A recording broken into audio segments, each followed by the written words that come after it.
you've been along with me on this journey, then you know that it has been more than a month since I last spoke to you. So last time I spoke to you, I was just getting done with IUI number 2. So excited because I was able to see it on the ultrasound, the sperm being released and moving. And unfortunately, 2 weeks later, I did get a negative pregnancy test, which I kind of knew that Thursday before because I was just in such a rut. I was hoping it was a mood swing, but I was just like, this is probably PMS. Every month that I get my period, I cannot stand my job, and I'm just like, I'm done with this job. I don't want to do this. I don't want to be here. And even though I feel that way every day, like that's pretty much the time when I'm like verbally saying it to other people because I'm just like, I'm done with this. I don't want to do this anymore. And that Thursday before, I was saying that. Like I was verbally saying it. I was physically, mentally, emotionally just ready to just go home and not deal with the madness of teaching at a middle school or a Title I school or that school or teaching. I still don't know exactly what it is. But yeah, so that Sunday I took the test and it was negative, and I was gonna do an update, and I was just like, I can't. Like I physically can't. I mentally, emotionally can't do this. And it's been 2 weeks and I still have not been able to. This weekend was a little different because of course, like I wanted to take you with me before I went Friday to go in for my pre-IUI ultrasound, and like Friday was crazy. My 16-year-old cousin had been murdered the Saturday before. So Friday I had to switch around because my initial doctor's appointment was at 2 p.m. We didn't have to work Friday because it was Veterans Day observed. So my initial doctor's appointment was at 2.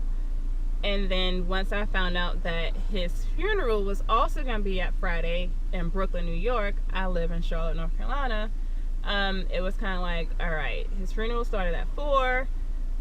I definitely want to go. It's my first cousin. Need to be there for my uncle. So I called the doctor to make sure I can change my appointment to the morning. Of course, the doctor was going to be in surgery all Friday morning. So the earliest I could get was 11:45. My flight was at 1:30. So that's pushing it, but I'm like, I could have made it. Literally, it takes no time to get to the airport in Charlotte. Charlotte's airport is super small. Like all flights go through one thing. But I ended up sitting and waiting in the waiting area for 45 minutes. Of course, I got there, tried to check in on my phone. I was 5 minutes too late to check in. Wasn't able to check in when I got there. So missed my flight. The next flight didn't leave Charlotte until 4:30. Didn't get me to New Jersey until 6:30. Hence missing the whole funeral. But I did take my Avidril shot Saturday night. Y'all, I have not told my family. Of course, they're going to know by the time you see this.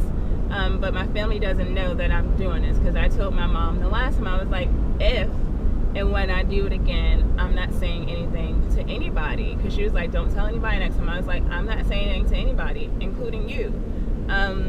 It's stressful talking to her while you're on that 2 week, like waking up those 2 weeks and having conversations with her. And it's like, I'm excited because I'm feeling symptoms, and then we both get excited. She gets her hopes up, and then we get a negative test. So I was like, I'm not telling anybody. The only people who are going to know is going to be my doctor's office, myself, and of course God.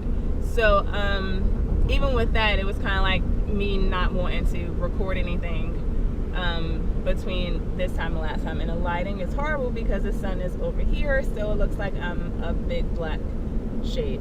But so yeah, so Saturday night I had to okay, so I'm in my brother's room, And my mom comes in there, and it's close to 9 o'clock, and I'm just like, and it was her birthday Saturday too. So I'm like laying in my brother's bed, like, all right, it's almost 9. So like around 8:45 or so, I went downstairs to the kitchen, took it out of the refrigerator. That way when I inserted it, it wouldn't be so cold, because the last time it was room temperature, because I got it the same day that I used it. And I didn't, like I said, it was not painful. It burned a little bit, like the actual medicine burnt, but otherwise it wasn't painful. So this time I'm like, maybe I should take it out so it can warm up just a little bit before I have to do the shot. So I have it in my brother's room on his dresser. I'm laying down. It is literally like 8:50 something. She comes in there with her drink and her cell phone. So we're like, you staying? Like, what are you doing in here? Of course, my brother's not paying no never mind about this white box in his room or me even bringing it in or anything. Like, he is just not even paying no attention. So 9 o'clock comes, and I'm sitting there like, how am I gonna get up and go take this thing while she's in here? So I waited for the first commercial break of the movie that we were watching, which was literally 15 minutes into the movie. And I'm like, I gotta go use the bathroom. So she said something. I was like, no, I'm going downstairs, to the one downstairs. So I went over, grabbed the box. Don't know if she noticed what I grabbed or not. Don't really care at that point, because I'm just like, I gotta go give myself the shot. And went downstairs and gave myself a shot. Came back up, and the show was still on commercial break. So that was hilarious. But yeah, so I'm not telling anybody, because I don't, like, no one knows I'm doing this today. No one knows why I took the whole day off of work, and I might be taking tomorrow off too, because I physically am sick. I don't know if it's allergies, I don't know what, but I've had such a migraine, and I looked up Filmora and the side effects, and migraine and dizziness is are some of the side effects. And I'm just like, I've been blacking out, so like such bad headaches. I went to get a massage last Tuesday, completely didn't work, because the whole time I'm sitting there, like, the only time I've ever gotten a massage was when I used to be naughty and do stuff with people that I had no business doing because we weren't married. So I'm like, this lady is touching me. It was awkward, because I'm just like, we're not about to do nothing, and she over here touching me. I can't relax. And besides, I don't like people touching me. So I was just hopeful that the massage would get me to relax. And then I went to the chiropractor on Thursday, told him about the migraines and everything, and he adjusted my neck, because I get stressed over here on the right side, and like it gets so bad where it's a bruise literally on my shoulder. So he adjusted my neck, because he felt the stiffness, and as soon as he did that, like, I was nauseous from hearing my bones crack. I can't do broken bones. You can show me guts, vomit, diarrhea, that's fine, but broken bones I don't do. So he did that, and my headache, migraine was gone. So I have been feeling this dizziness, headaches, and migraine. So, and I just don't feel well. So I might just take tomorrow off too. I haven't decided that. But I go on Friday to have my progesterone checked. I asked the doctor for that, because I'm like, this is time 3, and we need this time to work. So I need to see if it is me. I need to rule out what is going on with my body that's either rejecting the babies or whatever. So go on Friday somewhere. I need to go find out if there's a LabCorp close to me or close to work, so I can get that done, to find out if I need progesterone to help. So I will probably update for that. If not, then I won't see you guys until after I've missed my period. So if I miss my period, that's when I'm going to take the test. I'm not going to do it before I miss period. I'm not going to do it the Monday morning in 2 weeks. I'm not going to do it Tuesday. My period has been coming on a Tuesday since I had the miscarriage. So I'm going to wait until after Tuesday to see if I have a missed period. If I do, then I will take the test, and then I'll let you know, hopefully soon, if you know how that goes. So until Friday, see you later.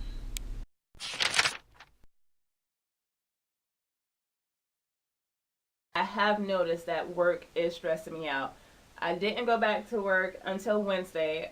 Tuesday, I just stayed home because I had that really bad migraine that I think was from the Filmora, because it's pretty much gone now that the Filmora should have done what it needed to do. The migraine has gone. I still feel like a little hint of dizziness, probably just from having a migraine so long.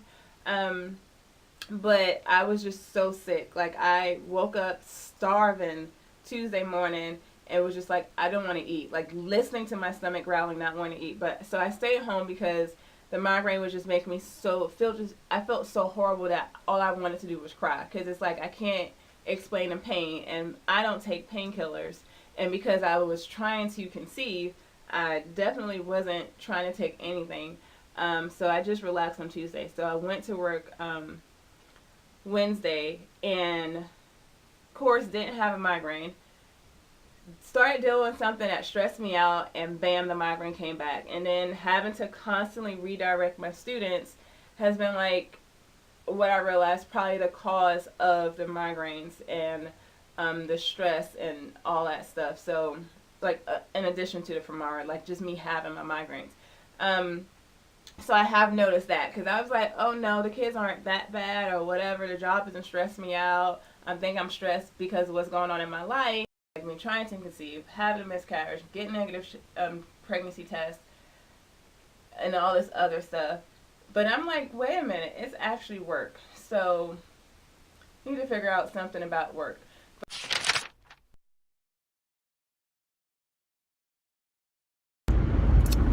Good morning. It is Monday, January 29th. And it's been a minute because after my third IUI, I did not get pregnant. And I got so depressed. Like, because that was going to be my last time. Like, that was it. I'm done trying. Like, this, I got new sperm. Like, I got a new baby daddy. I cheated on my original baby daddy. Got a new baby daddy who was much younger.